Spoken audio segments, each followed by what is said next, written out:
ಇನ್ನೊಂದೇನಂದ್ರೆ ಇವಾಗ ನೀವು ಗುರುತಿಸಿದ್ರಿ, ನಮಗೆ ಒಂದು ಅವಾರ್ಡ್ ಕೊಟ್ರಿ, ನಿಜವಾಗ್ಲೂ ತುಂಬಾ ಖುಷಿಯಾಗಿದೆ, ಒಂದು ಮೋಟಿವೇಶನ್ ಆಗಿದೆ.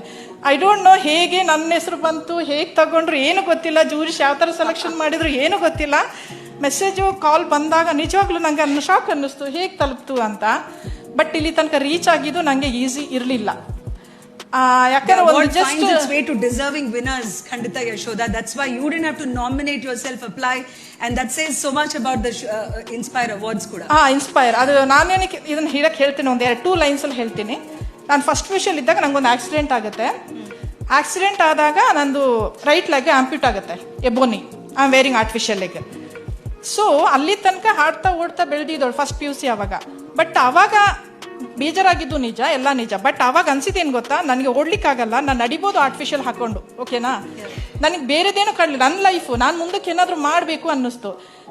ನನಗೆ ಯಾರನ್ನ ಇನ್ಸ್ಪೈರ್ ಆಗಿ ತಗೊಂಡ ಇಲ್ಲ, ನನ್ನ ಲೈಫ್ಗೋಸ್ಕರ ನಾನು ಮಾಡಿರೋದು ಇದನ್ನೆಲ್ಲ. ಇಲ್ಲಿ ರೀಚ್ ಆಗಿದ್ದೀನಿ ಅಂದರೆ ನಾನು ಬೇರೆಯವ್ರಿಗೋಸ್ಕರ ಅಲ್ಲ. I want to do something, I want to achieve something. ಹಾಗೆ ಬಂದು ಇವತ್ತು ಇಲ್ಲಿ ನಿಂತಿದ್ದೀನಿ.